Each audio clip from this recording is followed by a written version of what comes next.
Hey there, everyone, and welcome to another edition of the Bo Knows Business podcast. I'm your host, Nick Cobra. I am also so fortunate to be the founder of the Bo Collective. What is the Bo Collective? We are 50 businesses run by amazing, talented Black women owners all across the country. We have come together to create synergy to scale our businesses. We do that in a couple of ways through access to capital, communication, shaping that narrative, letting people know we're here, as well as going after contracts together. These amazing businesses collectively have more than $250 million in gross annual sales together, and we just are getting started. Listen, today you're going to meet another one of our amazing business owners, one of my dear sisters. And today we're going to just talk to her about her becoming story, how she got started as a business owner, and what tips she has for you to scale your business. All right. So help me welcome Miss Michelle Taylor of BETAH Associates. Hello there. Hello. How are you? I'm doing well, thank you. How about yourself? I'm doing good, girl. I'm doing good. Listen, well, the people do not know you're one of my favorite people, but they will know why at the end of this 20 minutes. I mean, you are just such a poised, dynamic, brilliant person, Michelle. And I'm so honored that you said yes to joining me on this amazing journey that we are on. Well, I appreciate and receive that affirmation. It's been just a blessing to know you, and under your tutelage, it really has helped my growth. I couldn't possibly have said no when you called and asked to join the collective. It's been a rewarding experience, and it's only been 3 months so far. I know. Well, see, when you get Black women in a room together and give us all of the assignment, I mean, we're going to knock it out of the water. All right. Of course. So listen, I want you to, I have had a couple of our Bo sisters on, and the way we're going to flow today is really, really basic. I want to spend a few minutes really on your becoming story. We all love and admire Michelle Obama. She wrote an amazing book and really talked about her journey, because I think that's so important that we all know that people didn't just wake up, Beyonce or Michelle Taylor, right? They had a journey. And once we see the commonalities of that journey, that is so inspiring to people. So what I want to do is I want to take you way back. I want to see what the first chapter of your becoming story was. Michelle, tell us a little bit about your childhood, and not only just, where you're from, tell us about your family, but is there something in hindsight that you saw as a young girl that prepared or paved the way for you being an entrepreneur today? Oh boy. All right. Going way back. Girl. Well, my roots are from outside of Pittsburgh, small steel town called Aliquippa. That's where I was. Well, I wasn't born in Aliquippa, but Newcastle, Pennsylvania.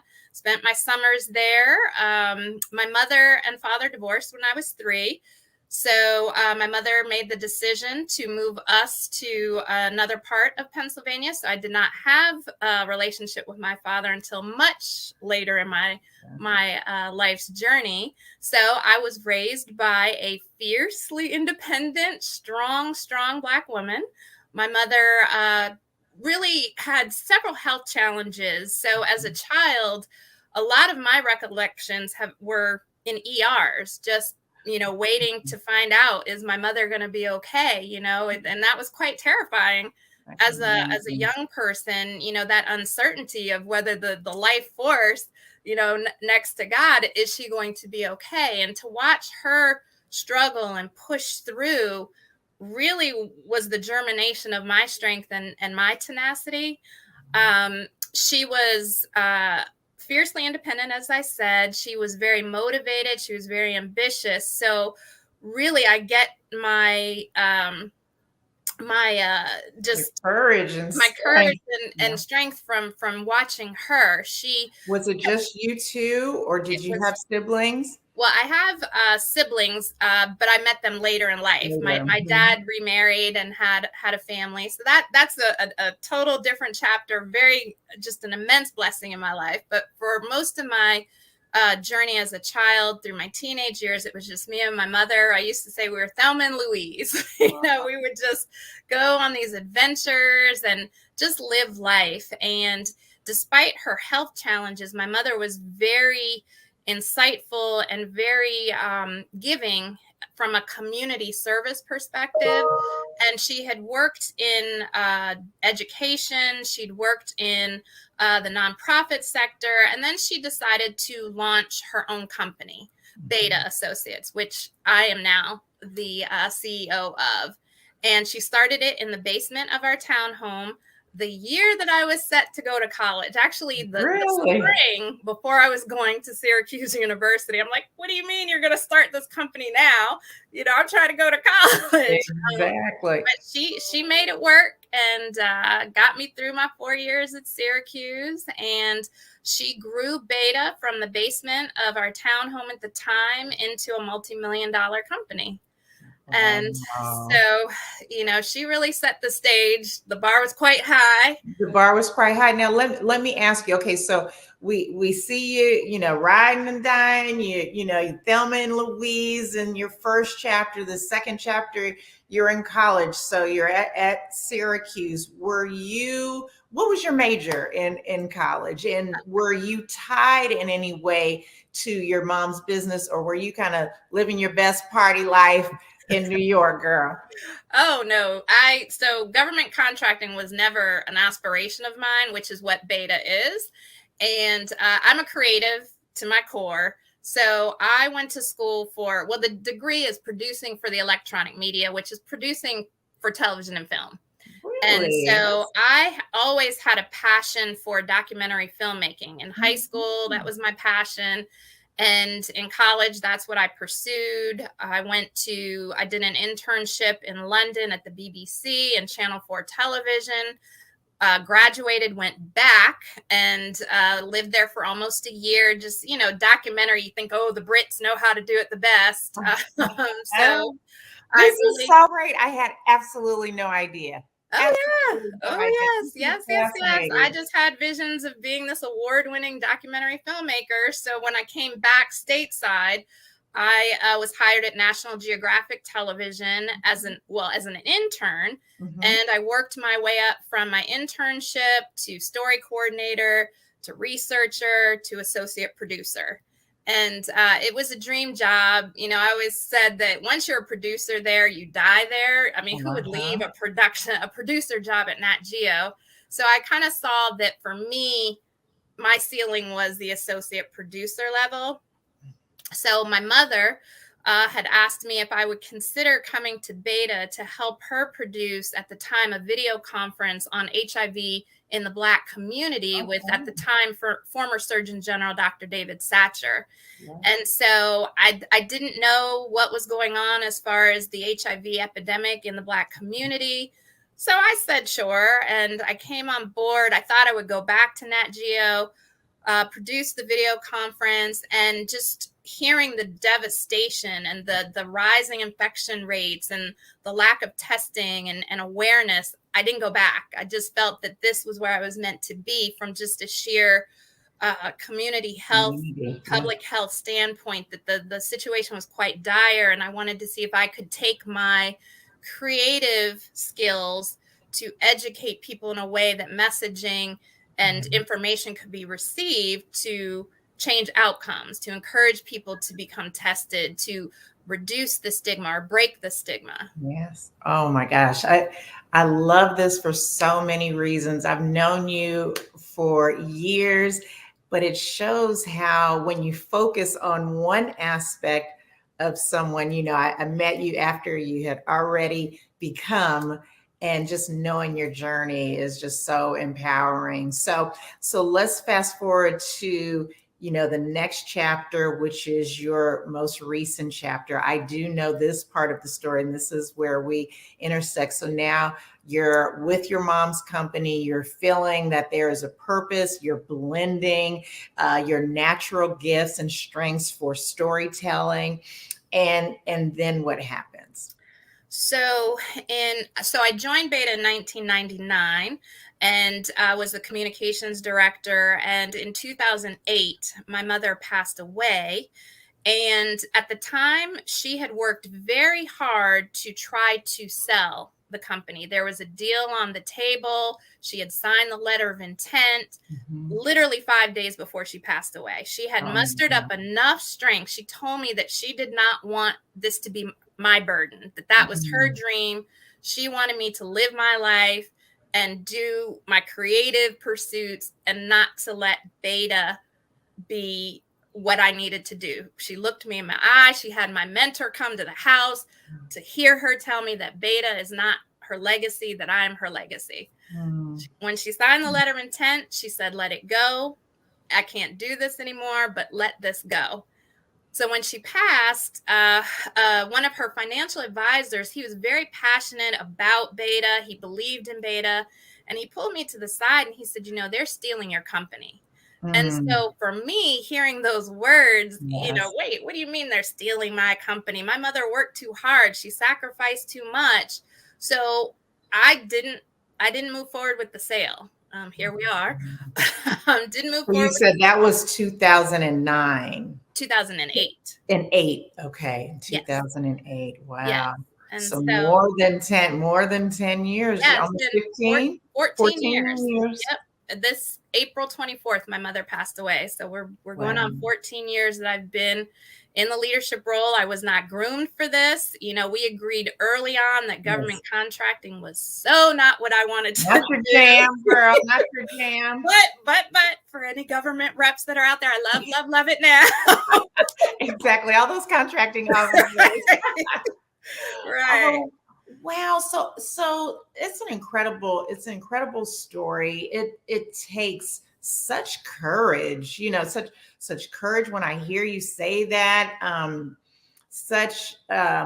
I say altruism. I mean, that is a dear sacrifice, to continue your mom's legacy. Again, not really looking at the operational aspect of the business. Let's now, I think that's a great segue to, what is Beta? And then let's spend this next section of our time together talking about what it is, what your vision for it will be, lessons learned, all that kind of good stuff. Because I'm sure, between, over the last 14 years, you have learned some lessons, girl. You said you weren't groomed, but you sure grew into an amazing CEO. So tell me, what were some of those early lessons, and give me an early lesson and a big story about a lesson learned early on. Okay, so the lessons are many, so I gotta be succinct here. So I would say, because my entrepreneurial path or business ownership path is very different from most, one of the painful lessons that I learned was when my mother passed away. Because I did not know enough about business ownership, management, leadership, I was deer caught in the headlights. I knew nothing. I mean, I didn't know. The only thing I knew was looking at your income statement. If it was a negative at the end of the month, that was not good. That's a bad thing. Of my knowledge. So I realized very quickly that I had to surround myself with people who knew more than I did in order to keep things moving forward. And so I had a trusted group of, I call them gladiators, that, got in the arena with me and were willing to have my back, to trust that as I grew, they would grow as well. And we just moved the company forward. But in the process, because I didn't know a lot, I tried to emulate what my mother did. And she was such a force. I always used to say, I'm trying to, what would Wilhelmina do? What would Wilhelmina do? And it just became such an obsession for me that I was trying to fill her shoes, when in reality, I have my own shoes to wear. So I have this saying, a lesson learned is you have your own heels to wear. It's just a matter of having that grace and the patience to learn how to walk confidently in them. And so for me, it was a slow process. But But I want to pause you there, because that is a journey that we all have, kind of stepping into our own identity and not shadowing someone else. I was just telling someone, I always think about Oprah emulating Barbara Walters. And when it was her epiphany, she was like, I'm just going to be my own person. Lenny Kravitz, he had changed his name. He was doing a whole nother sound. He was like, I'm just going to be myself. And that's when he exploded. What was a specific moment where you're like, you know what?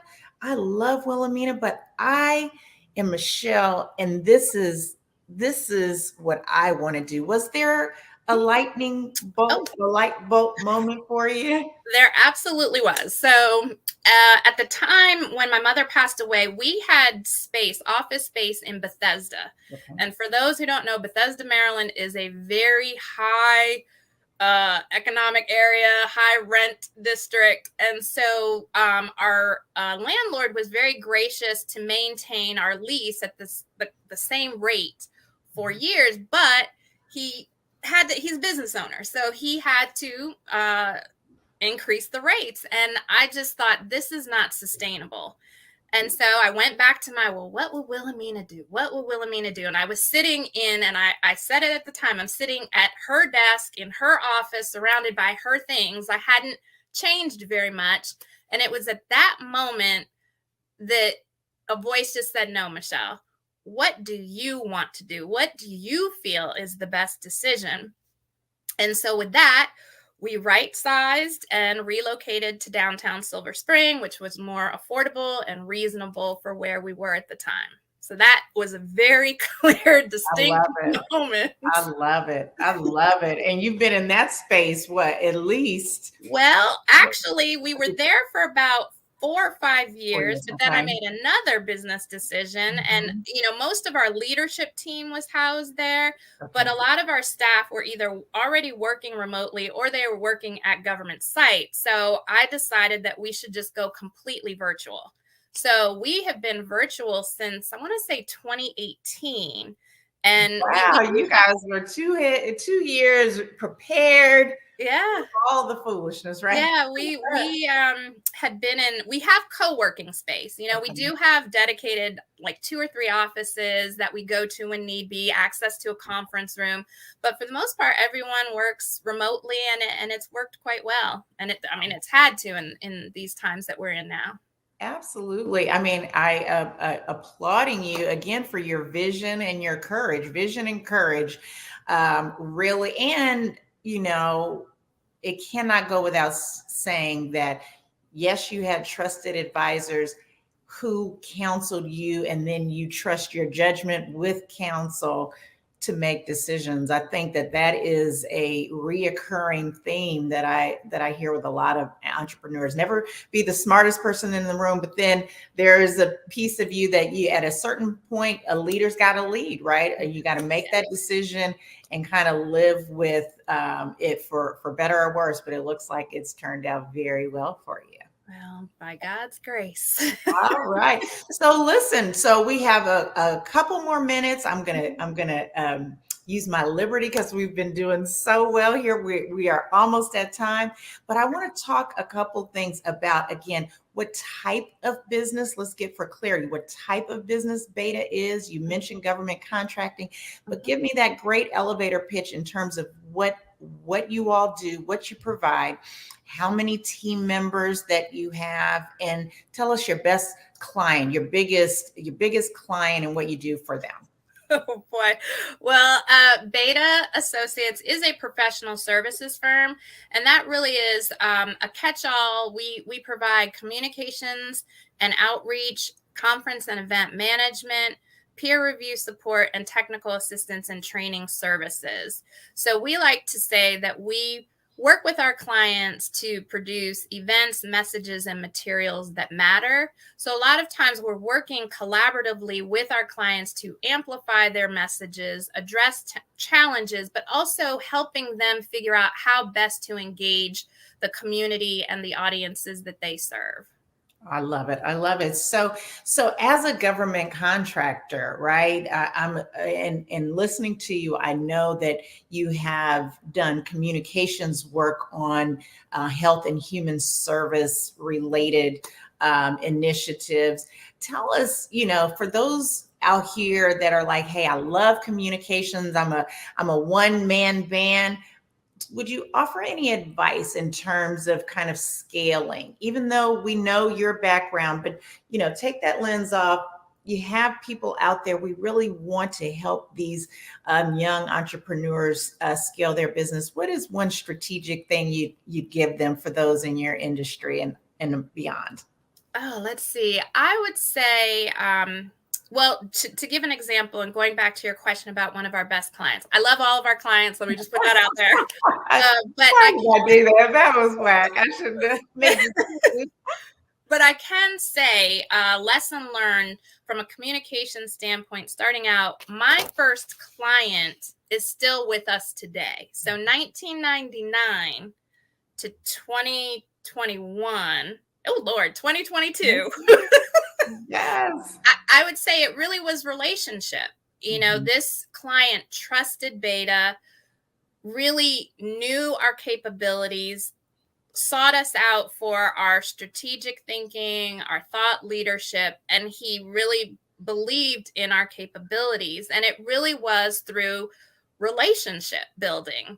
And of course, quality service. I always say proof is in performance. So, and as a Black owned business, it feels like we always have to work harder to prove our capabilities. So I always encourage young entrepreneurs, specifically Black entrepreneurs, you got to show up, and the proof is in performance. You got to be ready for prime time. Be as responsive as you can, be as flexible as you can. And that flexibility sometimes can be a double-edged sword, because once a client sees that you're available, flexible, that you can pull rabbits out of the hat, that's the norm. So it's a little balancing act that you have to do. But I would say if you can really build strong relationships with your client, that really is a key to growth, because there's always something else when you listen hard enough that they need, that you can hone in on and say, well, have you thought about this? And what about that? And, that's that organic growth. So, once you're in, if you can really parlay that into expansion and that organic growth, I think that's one of the keys. Oh, that was a pearl, girl. That was a perfect pearl. Perfect. I'm going to take notes. That's going to be your quotable quote there, because it's so true. You give that dynamic service, and whether you're Black, you're a man or woman, just outstanding relationships, being a resource to your best clients, and then those add-on services, that creative thinking. They already like, know, and trust you, right? So they'll trust you with more. I think that's an excellent kind of a gem for us to leave with. We are almost at time. I want to give you one good minute to talk about what the Bow Collective means to you, and tell us a little bit about your subcommittee, where you are our gladiator for our business owners here. Okay, well, the Bow Collective for me has been affirming. Being a business owner, a Black woman business owner specifically, it's lonely. It has its rewards. I'm not complaining. I know that I am blessed beyond measure. However, it can be lonely at times. I have a great group of sister girls that I love, that have my back. Yet at times they don't understand necessarily some of the things that keep me up at night. So becoming a part of Bow has been very affirming. At the inaugural conference that we attended, I was really moved by just the power in the room, because as Black women, we know Black women and young Black girls are the least protected population or demographic in this country. So to see all of the women that were gathered in our emerald green, and just knowing what our revenues were and what we were doing and how we were shaping narratives and impacting communities, that was very affirming. So I'm excited by just the connection and the networking and the encouragement that we can offer one another. And then of course business growth. How can we augment and build capacity and help one another? I just see such a transformative movement that BETAH can have on Black women business owners in this country and beyond. Thank you so much. I'm going to give you the last word. I know that our followers would love to connect with you. How can they learn more about you and stay connected with you? Okay, so our website is www.betah, and that's BETAH.com. We're also on LinkedIn at BETAH Associates. We're on Facebook at BETAH Assoc, and you can always reach me via email at mtaylor@betah.com. Thank you so much, so much for your transparency, your vulnerability, and your strength, sister. I'm so glad to know you and to work alongside you in this amazing journey we're on. Oh, well, thank you, Nick. This has been truly a pleasure and just a wonderful relationship that we forged. I'm so blessed to know you and the visionary that you are. Thank you, sister. Thank you so much. And that does it for today's edition of the BETAH Collective, the BETAH Knows Business. I am so delighted that you all are on this journey. You're going to meet each and every one of our sisters every week here at what time are we going to meet? We're going to meet at 6 p.m. Eastern Standard Time. Visit us on thebetahcollective.org for more information.